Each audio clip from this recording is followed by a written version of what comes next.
Good afternoon, dear friends. The reading I have chosen is from 1 Kings chapter 3, verses 4 to 10. The king went to Gibeon to sacrifice there, for that was the principal high place. Solomon used to offer 1,000 burnt offerings on the altar. At Gibeon, the Lord appeared to Solomon in a dream by night and said, God said, "Ask what I should give you." And Solomon said, "You have shown great and steadfast love to your servant my father David, because he walked before you in faithfulness and righteousness, and in uprightness of heart towards you, and you have kept for him this great and steadfast love, and that have given him a son to sit on his throne today. And now, O Lord my God, you have made your servant king in place of my father David, although I am only a little child. I do not know how to go out or come in. And your servant is in the midst of the people whom you have chosen, a great people, so numerous they cannot be numbered or counted.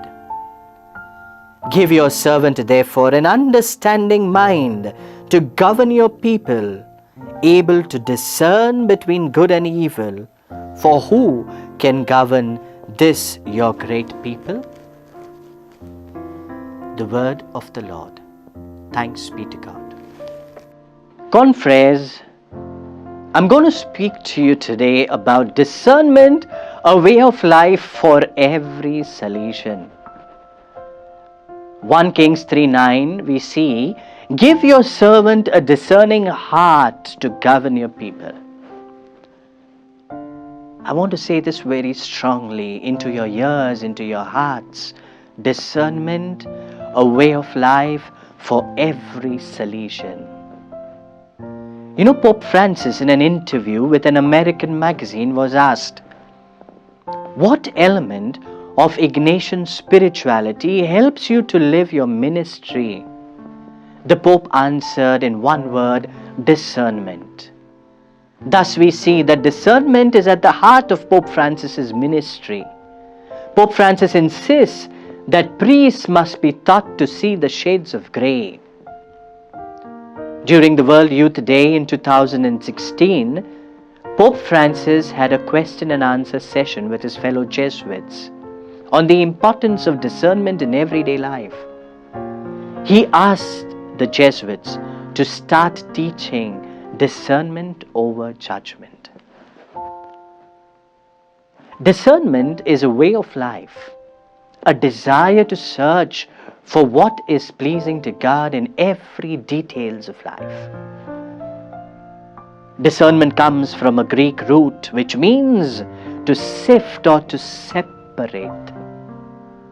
Sifting stones from rice, fine sand from coarse sand, ripe fruit from unripe fruit. It is the ability to distinguish the good and evil spirits within us and around us. It is to prove, to test and to check. There are good and evil spirits around us and in the world. What in the concrete situation does God want of me here and now? Discernment helps us to make choices according to God's Spirit. Our decisions in religious life merely rationalistic, where agreements is based on the lowest common denominator? What happens to the voice of prophecy with communal gatherings? Did Jesus operate with a democratic principle when he gathered his disciples to discern the Father's will? If he had listened to the group consensus, would he have taken the way of the cross? Prayerful discernment is a major challenge for all of us Salesians. How is it possible to accompany young people on their vocational journey to discover the ground that they stand on? Communal discernment is so important. In order to prepare a genuine plan of youth pastoral work, Don Bosco first went to see the experience, or Don Bosco went to experience the conditions of the youngsters. Do I also do this? Am I aware of the conditions in which young people live? Did I know their family situation, their environment and their temperaments? Can I adjust my goals and ideals to meet each of their situations? Discernment helps me to align my will to God's will. Seeking what God wants me in a particular situation or circumstance. And so, my dear friends, the goal of discernment is this. The goal of discernment is to find God in the finding Him to know His will. The purpose of discernment is, as Saint Ignatius of Loyola would say, the ultimate purpose of discernment is to find God in all things in order that we might love and serve God in all. And Francis de Sales would say, we must seek God's will in the context of prayer and enlightenment from the Holy Spirit.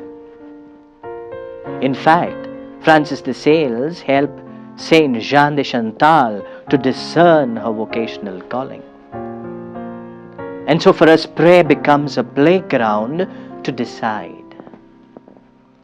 You know, in Indian tradition, the Hindus have a beautiful symbol of discernment. I would like to bring this to you. The swan. The mythical swan has the characteristic that when drinking milk mixed with water, it would drink only the milk and leave the water. This is why the art of discernment is called in Sanskrit the science of the water and the milk. And the white swan, pure and majestic and aloof in clear waters, is its symbol and its model. The soul is called the swan, Hans. And the highest type of religious ascetic is called the supreme swan, Paramhans. The word Vivekananda just means the joy of discernment. We have another one. We have the symbol of the lotus. The talisman of Gandhi at Rajghat is a magical remedy for all ill we may find. Whenever you are in doubt or when the self becomes too much with you, recall the face of the poor whom you have seen and ask yourself if the decision you contemplate is going to be of any use to him or her. I said it during the vow of poverty, remember? Then you will find your doubts and your personal self melt away. I want to bring you to the present reality. Today we confreres, we Salesians, we settle for shortcuts. We toss a coin to decide a matter. Or we show our fingers and ask someone to hold one of our two fingers. Some depend on a person. Some may rely on traditions and laws to make our choices. I want to begin with discernment in the Bible. Bible discernment in the Bible invites us to detect the origins of our inclinations, our desires, our aspirations, our insights. The root of discernment is conversion to the fullness of life.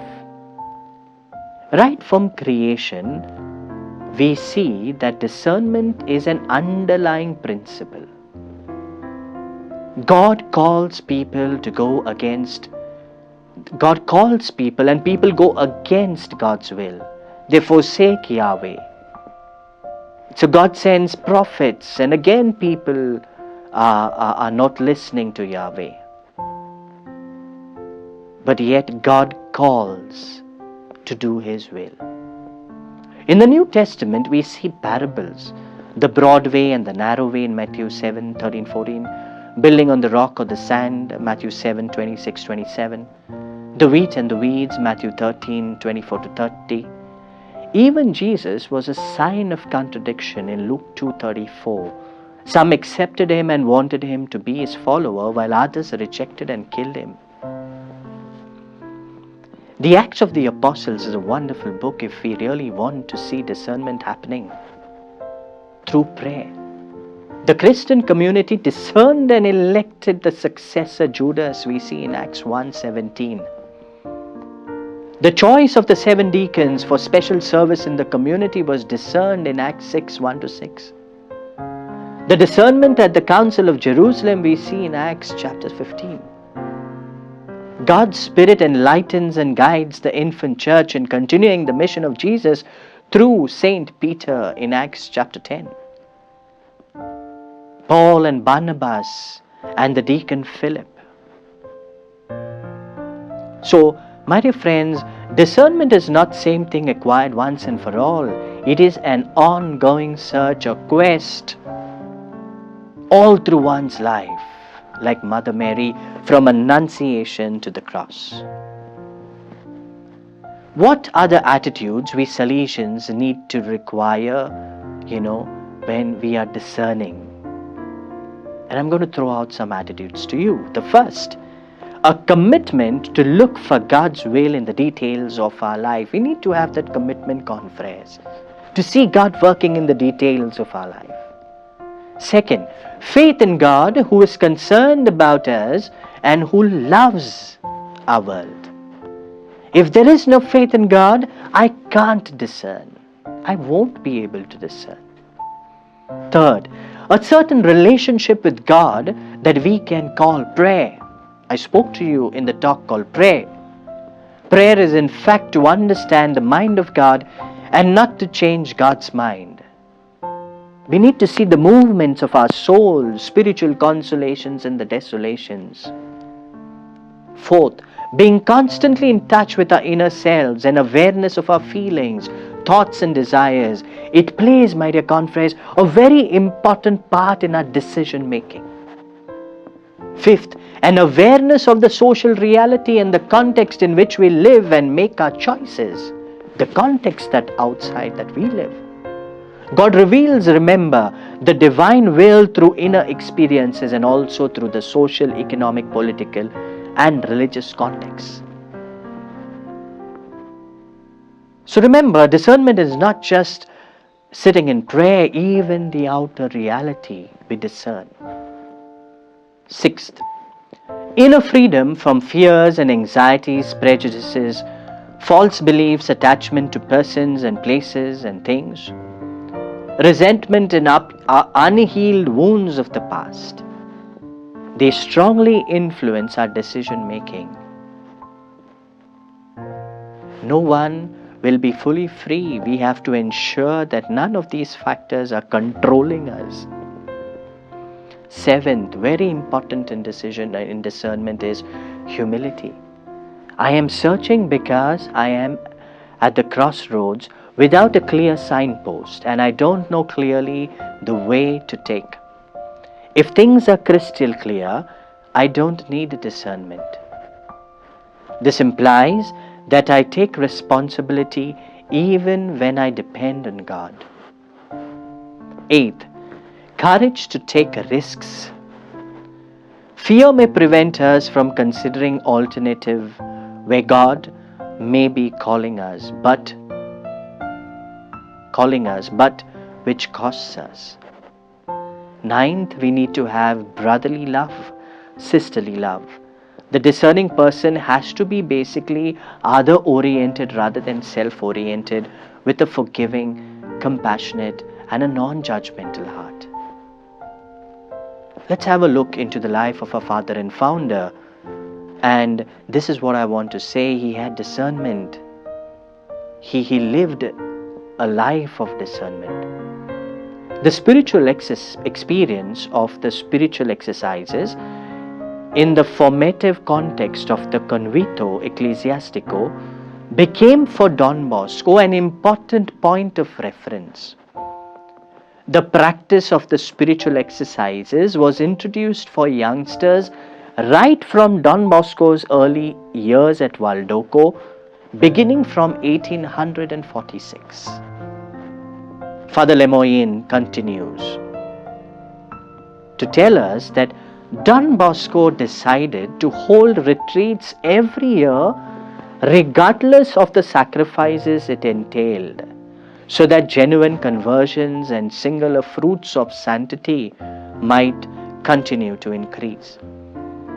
These spiritual exercises helped young people to strive perseveringly to lead a better life and indeed to tread a path of sanctity, of holiness. Don Bosco therefore gave great importance to the practice of the spiritual exercises, and this is confirmed only by one of his first biographers. Father Cheria defines him as a great admirer of the Ignatian practice.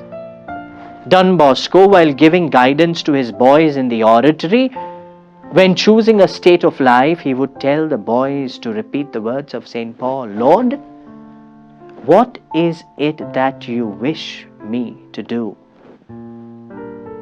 Or, like that of Prophet Samuel, "Speak, Lord, for your servant is listening." Or with the psalmist, "Teach me to do your will, for you are my God." He also told his boys, when the time had arrived for a decision, have recourse to God in frequent and very fervent prayer. Pray for guidance during the Holy Mass. St. Paul tells us to test every spirit. Confreres, one simple practical tip for all of us is to do an examination of conscience, because it shows us how God manifests in us and how we are to live in Him, and this matures faith. Very sadly, we have lost this exercise of examination of conscience. And what is it? First step is in the awareness of presence of God. The second step is thanksgiving and being aware of our emotions. The third step is recognition of debts. Fourth is the commitment to conversion. It is not to analyze our feelings, etc. This keeps in touch with God constantly. I wish and pray we start doing this examination of conscience. Despite this going against the current, Don Bosco was neither imprudent nor rebellious. He always sought counsel and prayed. Discernments of the spirits is the interpretation of what St. Ignatius of Loyola called the motions of the soul. And we need to take into consideration the assistance of the spiritual director or trusted spiritual person. This is something very important for us. And from here, I would like to just move on to spiritual direction. Ask yourself, confrere, when have you last gone for a spiritual direction? What is spiritual direction? It just is simple words. Spiritual direction improves the quality of one's life, and he is open to the promptings of the Spirit. He is open to the Spirit of God. Spiritual direction, in other words, is a help given to the other which enables that person to pay attention to God's personal communication. and to respond to this personally communicating God, to grow in intimacy with this God, and to live out the consequences of this relationship. Saint John Bosco, our father and founder, giving importance to spiritual direction. Saint John was helped by his own Mama Margaret. She taught him to see God's ways. If a disastrous storm destroyed the crops, she would say, "The Lord gave it to us and the Lord took it away." He knows the best. He knows the best. She gave Don Bosco the right motivation. She was not well versed in psychology like you and me, but she had the right intuition in helping her son to walk the right way to his priesthood. Another spiritual guide Don Bosco had is Father Cafasso. Don Bosco says, "If I have been able to do any good, I owe it to this priest, in whose hands I have placed every decision I made. All my study and every activity of my life, it was he who took me into the prisons where I soon learned how great was the malice and misery of mankind." The goal of spiritual direction, it aims at deepening self-understanding, freedom, and the ability to love others, self and God and nature. Spiritual direction is not for saving vocations, my dear friends. We only think of spiritual directions when it comes to crisis and vocation.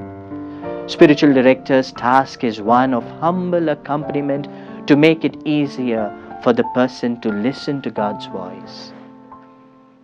My question to you is this: how do you view self-disclosure? Do I disclose myself with piecemeal with people during retreats and workshops, recollections? Do I feel comfortable with self-disclosure? Is there someone with whom I can share my intimate details of my life? My fear, my aspirations, my achievements, my goals, my ministry. Why do I find it difficult to enter into self-disclosure? What qualities would I look in for someone with whom I can disclose myself to? Why do we need spiritual direction? Pope Francis says this. Why do we need spiritual direction? He says, in spiritual direction, I must examine what is happening in my heart, where the Spirit is moving. If I felt desolation or consolation, if I am tired, why am I sad? These are the things to talk about with the man or woman who is my spiritual director. And Pope Francis also says he encourages religious superiors, both men and women, to identify members in their congregation who are good and wise and patient, and get them training in spiritual direction. This advice is to all the provincials here. Here, the spiritual direction would help you to see the movements of the soul. Henri Nouwen says a spiritual director is not a counselor or a therapist, but a friend of our soul who accompanies us on our spiritual journey with wise counsel and the support that sustains us in times of doubts and difficulties. From here, I move to the next area, my dear confreres. There are so many psychological problems among us priests and religious, and we do not speak about them. We do not speak about them.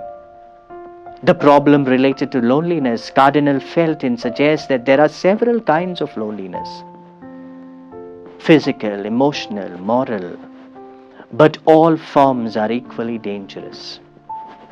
Many priests today feel lonely because they stay alone, even in communities. Some priests and brothers have the feeling of isolation.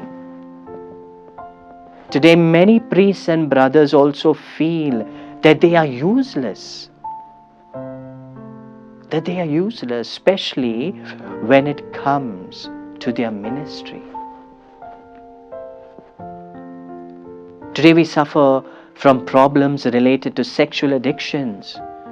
We have read with sadness news about priestly pedophilia in the US and even in India. In the US, we see Paul Ducro, John Chibnall, and Wolfe conducted a study and a research on women religious. Studies show 39.9% of the women go through sexual trauma, and the single most common exploiters were members of the clergy.